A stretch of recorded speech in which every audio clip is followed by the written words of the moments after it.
Hi, this is Brian Allgaier from Insomniac Games. I'm the creative director on Ratchet & Clank Into the Nexus. Into the Nexus is a return to the classic Ratchet & Clank style adventure and continues Ratchet's story arc from the Future series that included games like Tools of Destruction and A Crack in Time. Here's some footage from close to the beginning of the game. Ratchet and Clank have stowed away on an enemy ship and landed on planet Uruk, where they are in search of escaped convict Vendra Prague and her brother Neftin. Planet Uruk is considered to be in a haunted sector of the galaxy and was abandoned long ago. It's also the perfect place for Vendra and Neftin's operations. One of the big focuses for Into the Nexus is gravity. This is something that Ratchet games have explored with spherical worlds, and Into the Nexus goes further by incorporating gravity manipulation in both our weapons, gadgets, and a new game mode that I'll be showing in a little bit. Here Ratchet is using a gadget called the Grav Tether that allows him to create these gravity beams between targets. He can change their direction, create multiple beams, and use them to travel across bottomless chasms.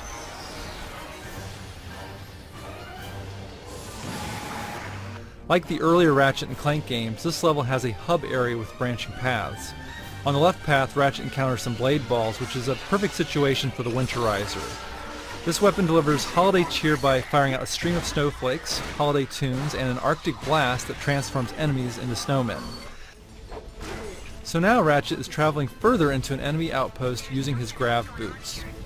Some might recall this enemy faction called Thugs for Less that were featured in Going Commando, the second Ratchet and Clank game on the PS2. What do we get to kill someone? Stay frosty, thugs. The enemy could be anywhere. Alright, so these guys are just asking for it. So you can see these enemies have turned into their own unique version of snowmen. You can try the Winterizer on different enemies and each time get a different result. The weapon upgrades and will later drop holiday presents that give out health and ammo. In terms of gravity-based weapons, we have the Vortex Grenade, where you can fire out a vortex that sucks multiple enemies into the air, allowing Ratchet to pick them off or focus on other enemies. The Vortex Grenade is great for crowd control, and it upgrades to fire out multiple vortices. Into the Nexus has a spookier quality than past Ratchet games, and a weapon that shows off that quality is the Nightmare Box. Ratchet can toss this box out and it opens to unleash a hideous creature that scares enemies. You never know what creature will pop out. There are skeletons, horned demons, giant eyeballs, and of course scary clowns. The Nightmare Box is a great distraction weapon and will later upgrade to attack enemies. There's another weapon that seems kind of basic at first but later upgrades and plays with gravity. The Temporal Repulsor is a great shotgun type weapon that knocks enemies back, but when it upgrades it knocks them up into the air, putting them in a temporary stasis mode, allowing Ratchet to shoot them again to deliver a 1-2 punch and take them out of the action.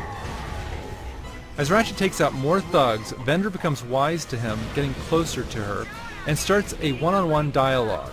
This kind of villain-hero relationship has been very important in past games like Tools of Destruction and A Crack in Time, where we've had villains who had a connection to Ratchet or his past. In Nexus, Vendra is searching for her own kind, and this of course is in line with what Ratchet has been pursuing in past games where he's been trying to find his race, the Lombaxes. Vendra compares her quest with Ratchet's and believes the two of them are very much alike. In terms of the haunted spooky theme, the phrase we came up with during the early stages of production were exploring the darkness of space, where you are in these dark areas of the level and don't quite know where you're going. In this section we have these ghostly anomalies that have given the sector its haunted label. Ratchet and Clank later learn that these ghosts are creatures called Nethers who have escaped from another dimension. Clank gets an upgrade where he can travel into Nexus points that take him into the Nether dimension where he has full control of gravity. Clank can fall up, down, left and right and manipulate gravity to move objects around and solve little action puzzles. Clank's goal is to lead another creature back to the Nexus point and bring him into the normal dimension where it becomes unstable and destroys a barrier that blocks Ratchet's path. So there's a slice of Ratchet and Clank Into the Nexus. We're very excited about creating this classic Ratchet and Clank story-driven adventure. It'll be available for disc and download this holiday season. PlayStation